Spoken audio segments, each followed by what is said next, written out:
So what happens when your personal belief, your conscience, puts you on a collision course with the most powerful empire of the day? We're about to dive into an absolutely incredible story of courage, where one scholar was pitted against the full might of the state.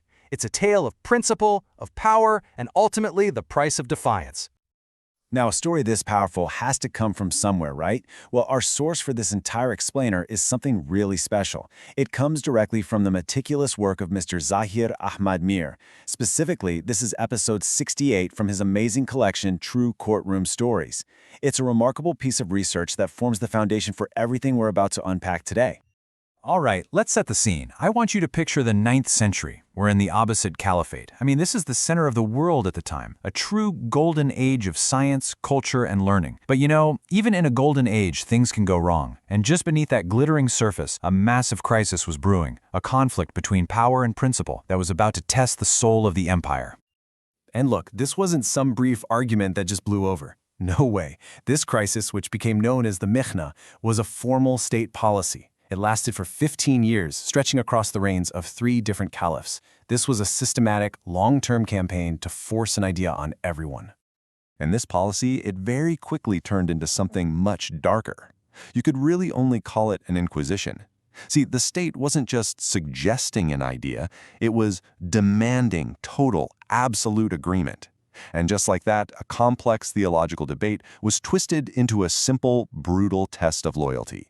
Not to your beliefs, but to the ruler himself. So what exactly was al-Mihna? Well, the term itself literally means the test or the trial. And that's what it was, an official government inquisition set up to force every single influential person, we're talking scholars, judges, government officials, to publicly get in line and accept one specific state-sanctioned doctrine. And here it is. This was the statement at the heart of the test. The state demanded that everyone had to declare that the holy book, the Quran, was created in time and not eternal. Now, that might sound like a really abstract, philosophical point, right? But the caliph turned it into a political weapon, a simple litmus test. You either agree and you're loyal, or you refuse and you are an enemy of the state. And saying no, well, the consequences were terrifyingly real. You'd lose your job, for starters, you'd be thrown in prison, you'd be tortured, and the threat of being executed, that was always hanging over your head. This wasn't some friendly debate. This was a demand backed by the full, brutal force of an empire.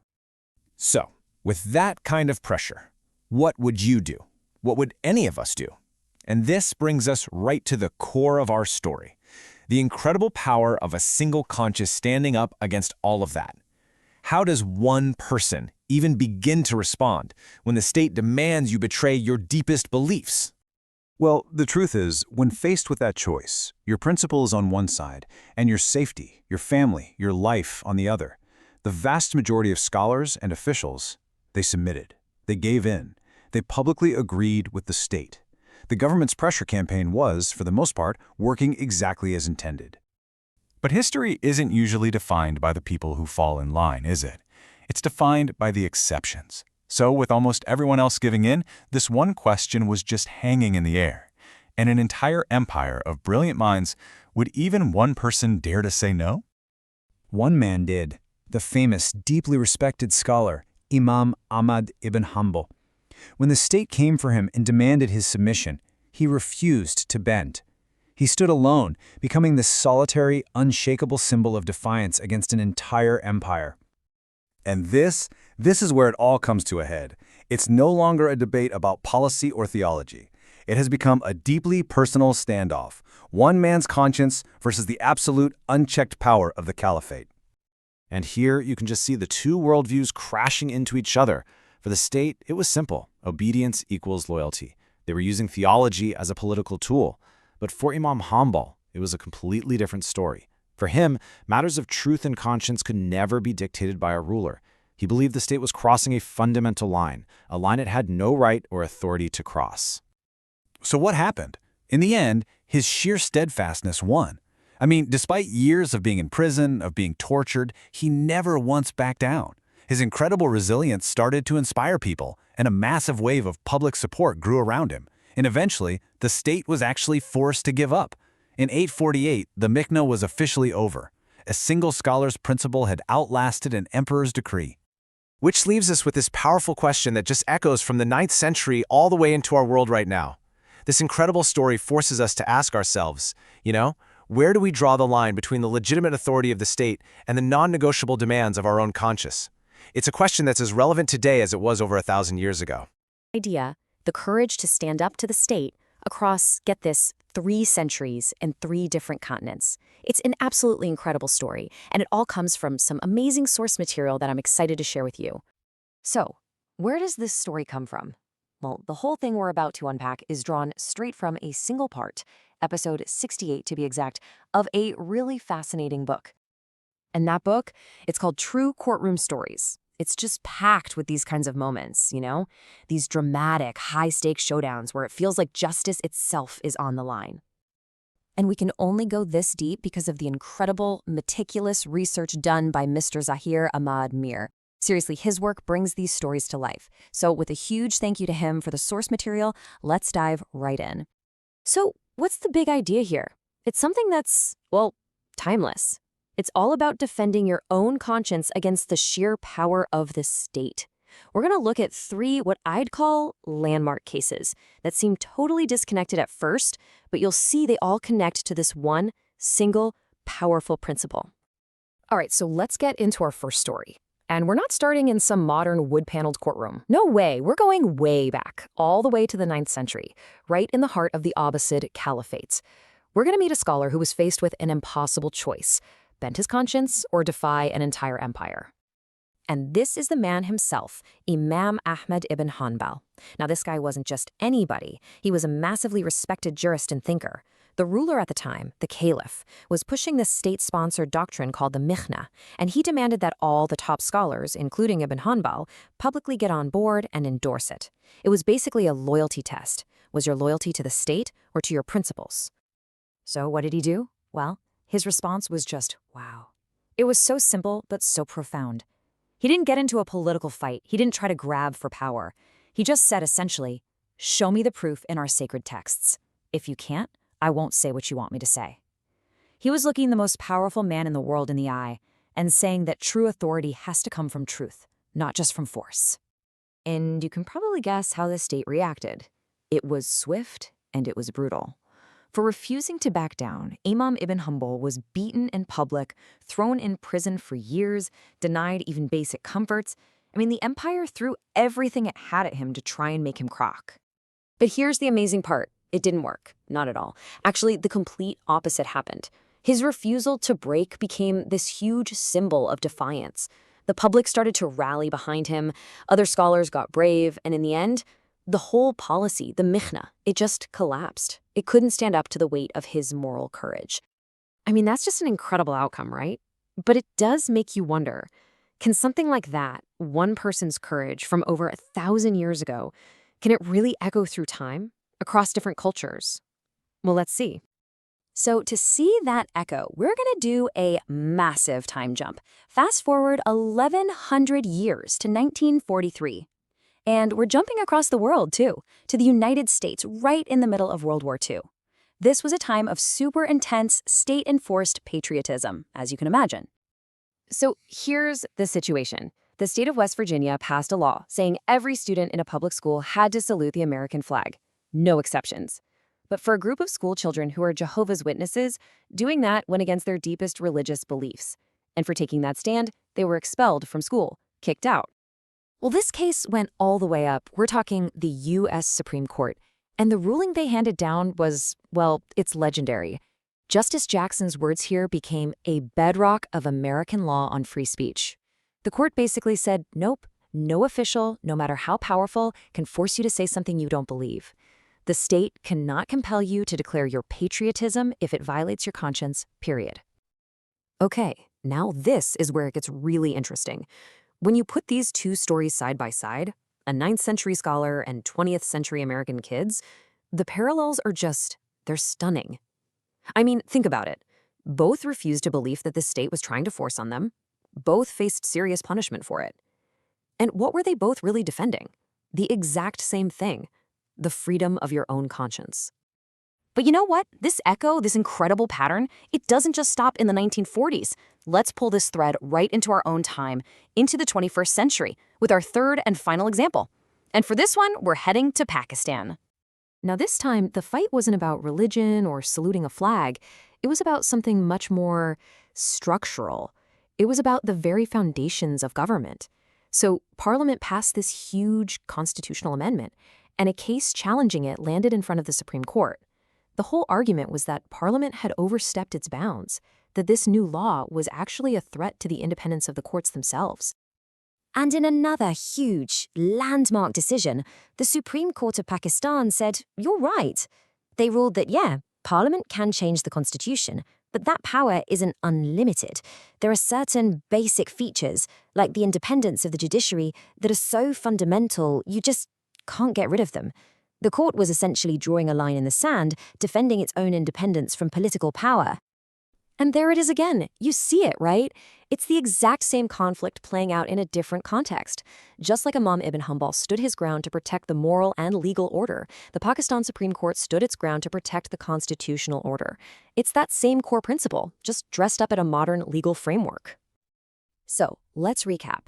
We've got a scholar from the 9th century, school kids from the 20th, and a Supreme Court from the 21st. 3 totally different times, places, and situations. So what's the one unifying thread? What's the one big idea that pulls them all together? It all boils down to this. In every single one of these cases, someone, whether it was a person or an institution, drew a line in the sand and said, no further. The scholars stood up for intellectual freedom, the children stood up for religious freedom, and the court stood up for its own judicial freedom. But at their heart, they were all doing the same thing, defending conscience from raw power. And that's really the key takeaway here, isn't it? It doesn't matter if we're talking about religion or politics or the very structure of the law. The lesson from these 3 incredible stories is that you can't build a just society by forcing people to believe things. There has to be a limit to the state's power, and that limit, that final firewall, is the individual conscience. And so that leaves us with one final thought to chew on. Because this isn't just history, right? This fight, this collision between conscience and power, it happens all the time, all around us, in big ways and small. So the question I want to leave you with— Struggle for one of the most basic rights we have, the freedom to think for ourselves. It's a story that, believe it or not, connects a 9th century scholar, some American schoolchildren, and a modern Supreme Court. So let's dive in. Okay, so where are we getting all this from? Well, our entire journey today is guided by a really remarkable source.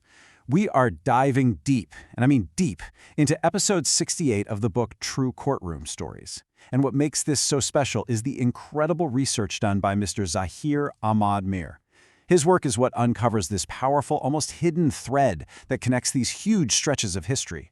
So we're going to be using his research as our guide to understand this timeless fight. So what on earth connects these 3? I mean, it sounds like the setup for a joke, right?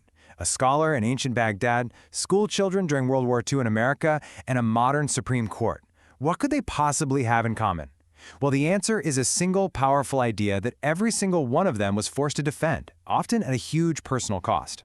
What we're going to do now is look at 3 totally distinct moments in history, but what you'll see is that they're really just different chapters of the exact same story. It's the story of an individual standing up to the immense power of the state, all for the sake of their own conscience. Okay, so let's break this down to its absolute core. What's the real conflict here? Well, on one side you have the state, and the state is demanding conformity. It wants one official belief that everybody has to follow. But on the other side you have the individual's conscience, which just insists on the simple right to think for yourself. This is the tension, this is the tug-of-war we're going to see play out over and over again. And this is where it gets really interesting. When you lay these 3 events side by side, the pattern is just, wow, it's undeniable. First, you've got Baghdad in the 9th century, during a time called the Mihna. The state basically tried to force a specific religious belief onto all of its scholars. Then, flash forward 1,000 years to 1943 in America. In a famous case called West Virginia versus Barnette, the state said all schoolchildren had to salute the flag, even if it went against their religion. And then, much more recently in Pakistan, the 18th Amendment case was all about the Supreme Court pushing back against an attempt to change the very structure of the judiciary. In every single case, someone resisted. And in every single case, the outcome was a victory for freedom. Freedom of thought, freedom of conscience, and the independence of the courts. It's the same fight with the same result. So, what do we make of all this? When you stop looking at these as just three separate, isolated events, and you start seeing them as one continuous story, they deliver a really powerful verdict on what justice actually is. This right here, this is the heart of it. In legal speak, there's this term ratio decidendi. It's basically the core reason behind a judgment. And for all three of these stories, the core reason is this: no constitutional order survives when the state claims authority over human conscience. Think about that. For a society to actually work, to be fair and stable, people have to be free to think, and the courts have to be free from control. So, if we boil everything we've talked about down to one single essential truth, this is it. It's simple, but it's so profound. After centuries of struggle, the conclusion is unwavering. Power must never, ever be allowed to dictate what a person believes. Now, you might be thinking, okay, cool history lesson, but why does this still matter to me today? Well, that's the thing. These weren't just moments in a textbook. These acts of defiance had real, lasting consequences, ripples that are still shaping our world right now. Their courage wasn't just for their time. It was for ours, too. Let's just look at the legacy of each of these acts of defiance. That scholar, Ahmad Ibn Hanbal, his refusal to back down is literally credited with ending that whole period of oppression, the Mihna. Over in the US, the Barnette case set this huge precedent for free speech and religion that has influenced human rights law all over the world. And in Pakistan, the Supreme Court's stand protected the country's core constitutional framework. These were not small wins, they were game-changing moments that protected freedom for generations. And you see the pattern here, right? All three of these victories point to this universal truth about justice.